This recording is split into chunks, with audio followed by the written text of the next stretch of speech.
Hey y'all, so follow along with me. Let's talk a little bit more about this abortion in Moloch. So it's important to know that Moloch would be MLK. That's funny, right? The Mem, the Lamed, and the Khef. And we'll get into that. And this goes back into the Punic language. The reason I got this pulled up is so I could directly read from here because I'm going to go to my Bible app. So he is seen as being worshipped by the Canaanites. Now, some begin to believe that it is just a representation and an adaptation for a specific type of sacrifice and not a literal being. So Leviticus 18 and 21 begins to say, and thou shalt not give any of thy seed to set them apart, which means to holy sacrifice, to Holocaust, Moloch, Kodesh. And so I don't know which word is used here for sure, but Kodesh means holy as well. Neither shalt thou profane the name of thy God. I am the Lord.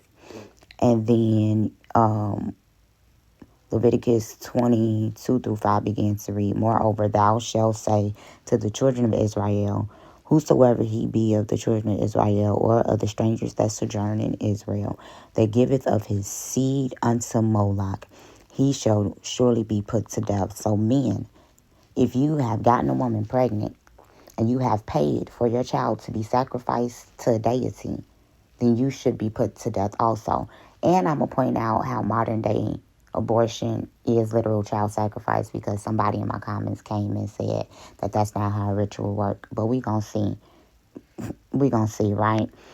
I will also set my face against that man and will cut him off from amongst his people, because he hath given of his seed unto Moloch to defile my sanctuary and to profane my holy name. And if the people of that land do at all hide their eyes from that man, when he giveth of his seed unto Moloch, and put him not to death, that I will set my face against that man and against his family, and will cut him off, and all that go astray after him, to go astray after Moloch from among their people.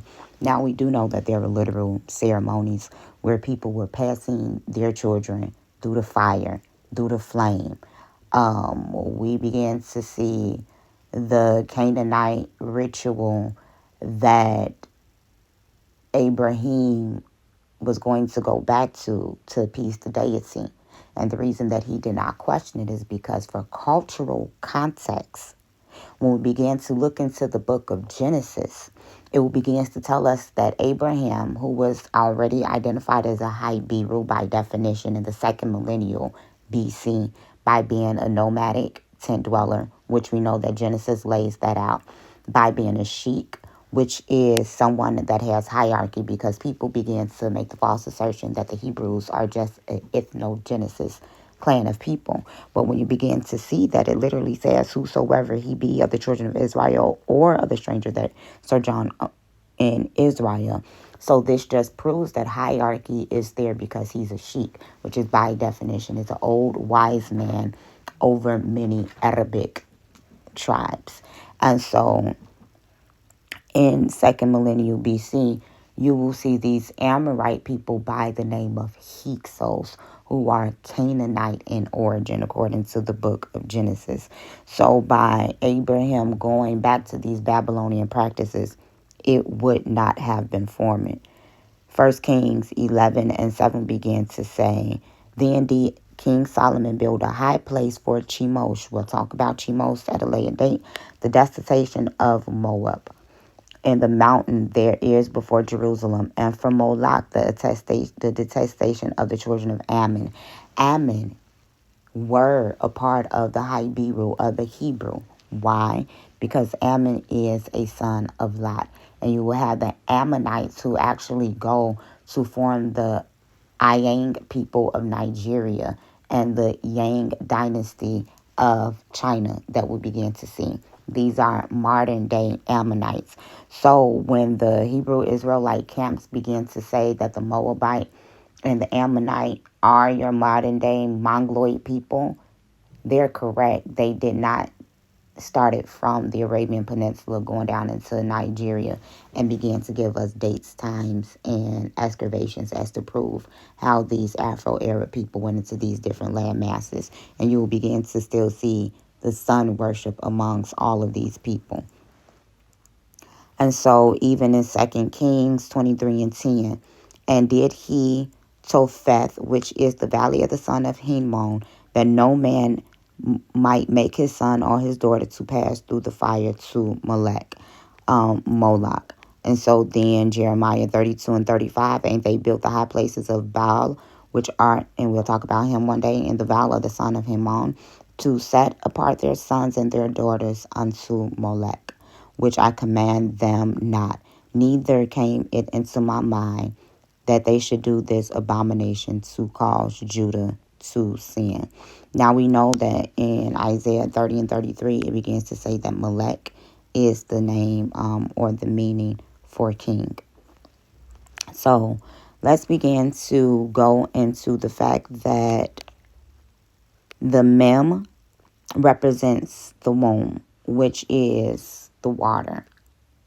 And the womb in creation is understanding, by which wisdom is processed, that comes from God, that comes from El, who does not come off of his throne. And so that's the mem in creation. The mem is represented a lot of times in Near Eastern West African customs as a female water deity. When we begin to look into the biblical narrative, you will begin to say Yam. And that's YAM. And you will also see Yam represented in the Baal cycle, which we will talk about eventually. And so this would be the womb, the water. So when we begin to look at Lamed, which is the L, it represents a shepherd's croak. You see how it begins to look, right? And so it's the 12th letter, but it's also the tallest letter, which is considered to be the heart. What do we begin to say? That the way to a man's heart is through his stomach. And we also begin to say that there's something called the womanly's intuition. This would go into creation where Hava was taken outside of the innermost parts of Adam's rib, of his stomach, and that was taken to create the woman. So she was taken out of the wisdom of mankind to become wisdom, or chokmah, personified, as well as the womb of understanding. Scripture begins to say, as a man thinketh in his heart, so is he. Now, there's much more that I can go in about this instance when we begin to see that is represented by the shepherd's croak. In ancient Egypt, if you ever begin to see a netzer that's identified by a croak, you ought to be aware that this is originally a Semitic deity. It's very important to begin to know this. So the Lamed is the croak, the heart of that shepherd. Mem is the womb, the understanding, creation out of chaotic waters. When we begin to see Lamed makes itself the tallest, or the oversized Lamed, in Deuteronomy 29:28. But what proceeds Deuteronomy 29? Deuteronomy 28. Deuteronomy 28 begins to talk about, if these things shall come to pass, if thou shalt hearken diligently, that these are the blessings, if you observe and keep all of my commandments. So these are the blessings that are laid out, right? But when we begin to go down, the curses start at verse 15. It was 14 verses of blessings. The curses go from verse 15 all the way down until verse 68. So the curses that's going to come up on us from being disobedient to the Most High outweighs the blessings, because those blessings have regenerative value where they are lasting and lifelong if they are passed down from generation to generation. But the curse is, no man shall die for the sin of another man. Yet I will visit the iniquities. I'm going to visit your forefathers' sin upon you. You're going to have to go through some stuff because of what they did. Yet I cannot execute their capital punishment up on you. because no man shall die for the sins of another. Yet at the third and fourth generation, you can come back in depending on what Leviticus begins to say. So when we began to look at the Lamed in Deuteronomy, the oversized Lamed, and it reads, and he cast them into another land. And so the Israelite priests or sages note that the oversized Lamed suggests that the Israelites' ejection from the land and the subsequent diaspora will be used by the Most High to greatly teach them as a people about the greatness of the Lord. And in these last days, we behold the manifold wisdom of the Lord as he gathered Israel back into the promised land. Okay, so Deuteronomy 28, this was judgment that was being exacted. Why? Because of the sins of Sodom and Gomorrah.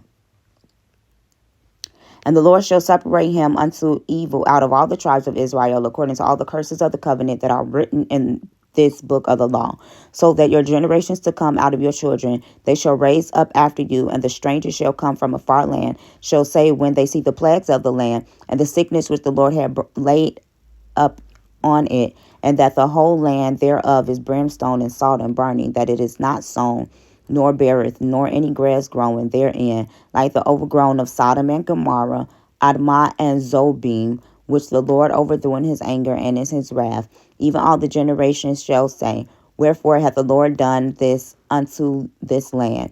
What meaneth the heart of this great anger?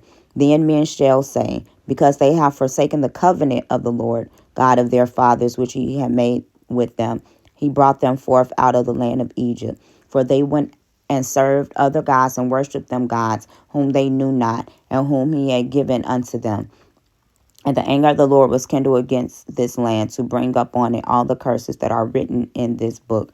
And the Lord, this is when the big Lamed rooted them out of their land in anger and in their wrath and in great indignation, and cast them into another land, as it is this day. The secret things belong unto Lord our God, but those which are revealed belong unto us and to our children forever, that we may do all of the words of his law.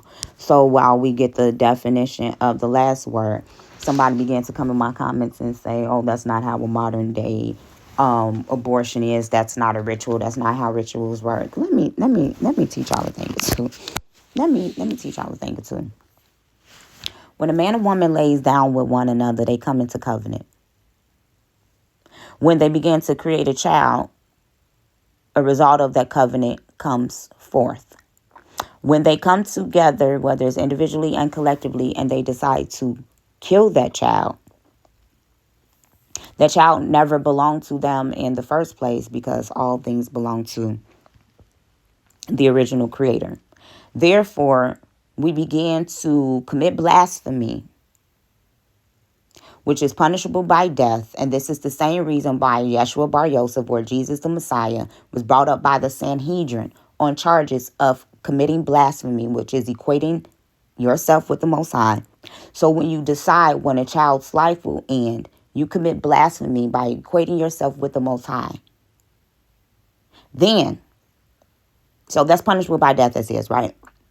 Then the shedding of innocent blood is punishable by death. Kidnapping is punishable by death. Where there's blood, there's life already. And last time I checked, blood is a part of a sacrifice, right? So I'm laying out all of these steps to a ritual. Then when you lay on the table, that's an altar. Wait. Before you even get there, you have to sign a contract. That's a sealing of a ritual. Verbal, written, blood. You have to pay your money. That's putting your seed on the altar, which all deities begin to require. We don't know who these doctors serve. Clearly not the Most High. These would be synonymous to the same people that began to call out for the death of our prophets before they were born, in the time of Moses and in the time of Yeshua. And they would begin to ask our midwife, Zipporah, that's my nickname for my grandfather, T-Bird, to kill out our children while they were being born. And we wonder why black women have abortions at such a high rate. These are Canaanite practices and generational curses that are following us keep up. So we put our money, which is a form of sacrifice, to these deities. Okay? Then we lay on the table, which is an altar. And the vaginal canal, any woman that's giving birth, I was blessed to, when I had my son naturally, I didn't experience the ring of fire. A lot of women experience the ring of fire, where the vagina literally feels like it's on fire. So the vagina in itself is the ring of fire, and we were told biblically not to pass our children over to fire. Then, when we leave, we see that a lot of these celebrities eat placentas. They take placenta pills. In West Africa, placentas are buried in the backyard so nobody can do root work against it. And they're dried out in herbs so that all the blood is taken out. When we begin to look at the practices, Babylonian, Egyptian, Canaanite, of the Queen of Heaven, and our women would begin to offer her a cake. The word cake in Greek is literally placenta. See, biblical study goes very, very deep, and I know a lot more than I say that I know. They begin to take the organs. They do a lot of things. Stem cell research. This is a ritualistic practice. No matter what anybody says or how anybody feels. The last letter is Khef. And it represents the palm. It represents the palm or the spoon. And we see that Moloch is receiving a child in the palm of his hand. This is Jacolia of Jacolia Gems. Food for thought.